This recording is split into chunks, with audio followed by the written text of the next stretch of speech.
Okay, so this coming weekend, we'll call Premium in the BMW official BMW dealership in Setia Alam is having a carnival, right? So basically, I think it's a pre-owned, pre-registered, the premium selection carnival, right? Where you can go there, they will belanja you guys coffee, and you can shop around for some good premium selection deals. And Bobby was there earlier this week, right? And you would have, if you see in Horizon Facebook, there are a number of interesting deals happening, and I just want to pick out two of the deals that he highlighted because I found the numbers very fascinating. Okay, and this ties into what I have been saying in recent weeks about the financing aspect of buying new cars versus used cars.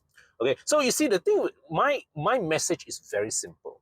Okay, when it comes to buying your cars, always go ahead, pursue your dream car, buy the best car that you can afford, but not at the cost of your financial sanity. Not overstretch yourself and get yourself to a point of having to stress for your finances, not able to keep up with your installments and face a situation where your car kena tarik, or you face a situation where you need to sell the car but end up your resale value cannot even cover the balance of your loan. So the thing is, if you're not the type that can accept buying a used car, then a good in-between solution, a value proposition solution, is actually to scout for deals like these, pre-owned, pre-registered cars from dealerships that are low mileage and significantly cheaper than buying brand new outright, but your car is effectively as good as new. So the thing with when it comes to buying cars from BMW Premium Selection, Sime Darby Auto Selection, all these things, right? These guys, they are a bit more selective with the cars that they pick to sell. Okay, so all these cars are usually either defleeted company cars, right? Former test cars, former display cars, or cars traded in by their customers. Before they put these cars out for sale, all these cars are subject to a certain stringent pre-selling inspection, like 200 point, 300 point, 400 point inspection kind of thing. And of course, if let's say if there's any imperfections or whatnot, they will tuck the car for you nicely. So you are basically buying a car that is as good as new, but at used car price. Now, how good is good? Now, so there were two examples Bobby highlighted that caught my attention. There's a 2021 BMW M3 going for about 580,000 ringgit. And there is an i7 going for about 400 plus thousand ringgit. Both these cars started off at 700,000 ringgit, brand new. So, using these two examples, I want to highlight a point. I want to share with you, when you are buying a brand new car, especially, how you should look at resale values of your car to plan your bank loan, your financing. So in these two cases, right, both these cars started about 700,000 ringgit. Okay, but the i7 lost 300,000 ringgit in the span of 2 years. The M3 lost 200,000 ringgit in the span of 4 years. So if you go back to the moment in time when the cars were new, the fellow who bought the M3 could have afforded to finance either a higher margin or finance a longer tenure. The i7 owner, on the other hand, was facing a much steeper depreciation curve. In order for him to be not in a situation where when he sell the car, he have to top up money, it's either if he take 90% loan, he should have had to clear it in 3 years, 4 years, or take something along the lines of 40%, 50% loan, and that gives the person the flexibility to stretch it to 9 years. All right. Whereas the M3 owner, the M3 buyer at brand new, he could have taken a 90% loan and stretched it to 5 years, 6 years, right? Or maybe he takes 70% loan and stretch it to 9 years. So the thing is, in my recent views, I've always been saying about, um, don't take 90% loan, right? You want to stretch to 9 years, fine, don't take 90% loan. Okay. But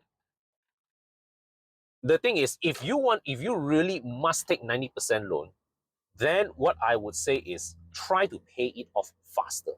At the end of the day, right, it's about you staying ahead of your depreciation curve. Now, if it, the only people who can afford to take 90% loan and drag it across 9 years is that if you, let's say, for example, in the case of this 7 Series, right, you bought the car with 90% loan because that 700,000 ringgit you've actually deployed elsewhere in some investment or some business that is generating the returns that's paying for the car installments every month. Now, in that scenario, if I were you, I also tarik I also will maximize my loan because the car financing is being paid not out of my own work.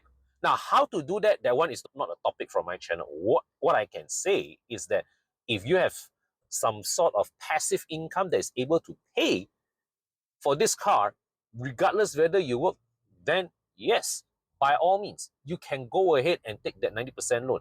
So a number of you also highlighted in the comment section of my previous video that, hey, Con, you forgot to talk about maintenance, right? And you know, of course, the usual example of Continental cars, used, all that, being more expensive to maintain, more parts and all that. But see, the thing is that, right, I'm not discounting this factor, okay, number one. Number two, there's only so much I can talk in the video before I become long-winded lah, all right? So the thing is this, at the end of the day, when it comes to buying a car, whether it's new or used, it's about doing your due diligence, okay? And resale value to me is one of the due diligence. And maintenance is also another due diligence. See, for me, I don't believe in allowing resale value and maintenance costs to stop me from buying the car that I want. But what I do want to know is how much does it actually cost me, so that I know at what income level can I afford to tahan that depreciation and tahan that maintenance cost. Because ultimately in life, clarity is power. You want to know what you are getting yourself into before you commit to that purchase. You don't want to be like one of those people who, I remember the story back in the 2010s, right, when the 957 Cayenne was first dipping into 150,000 ringgit territory. People who were shopping with Honda Accord and Toyota Camry budget suddenly, wow, hot sell, can buy Porsche at 150k. Then when it come time to service and repair, all the cars sunk at the workshop because they cannot afford the Porsche parts pricing. So the thing is, there was nothing wrong in buying a Porsche Cayenne at 150,000 ringgit. Please get that sorted. Okay, what you need to know is how much does all this cost, so that at any point in time when an emergency develops, you are not stuck. Okay? Because I firmly believe in the fact that cars is something that we should always enjoy, and cars should not be the cause of financial stress or financial anxiety. And the only way to avoid financial stress and anxiety, whilst at the same time pursuing the car that you want, is to know how much it costs to run these things, how much it costs to pay these things, and how much these cars are worth over time, so that at any point in time you are clear that, hey, I can still afford to upkeep this car, I can keep it. I said then, or hey, finances a bit tight, right? The day company just cut budget and all that, I need to reduce my spending. I can immediately let go of that car without having to top up to the bank. So the thing is, for me, my message is not telling you whether you should buy new car or buy used car. That one is for you to decide, okay? Because at the end of the day, new car industry and used car industry, they depend on each other. Both are important. So it's not about which one I prefer or which one you prefer. That one is for you and your own peace. What I'm saying is know what you can afford. It's as simple as that. Right? So if you are looking for a newish BMW, you've got about 200,000-500,000 ringgit to spend, and at the same time you're not allergic to a good deal, well, head over to Wheel Corp Premium in Setia Alam, check out their premium selection, get some coffee this weekend. Okay, great deals as mentioned earlier. I think Bobby highlighted there was an X5 3-liter 7-seater on sale. There was also the X7, i7. There's also the M3. There's also Countryman, some G30s and all that. So a lot of good deals there awaiting, and yeah, go check it out. And of course, if you have got a car to sell and you want to get the maximum possible money back, well, I'm doing a one-day event on Sunday, 6th of July at the Strand Mall, Kota Damansara. You can bring your car, park it there for a whole day, absolutely free of charge. And if somebody walks up and buys the car off you, feel free to take it offline and deal direct with them.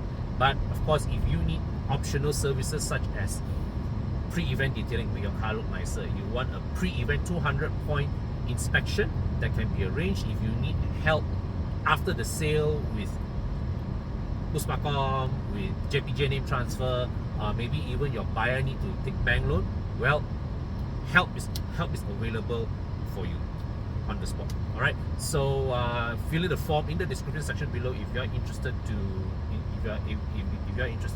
check that out. And yeah, and also share me your thoughts, your questions in the comment section below. What aspect of the whole car buying, selling, maintenance process that still troubles you? Let me know in the comment section below, and I'll be in touch. So let me know in the comment section. Let me know in the comment section below, and I'll try to address it in my next video. All right, see you.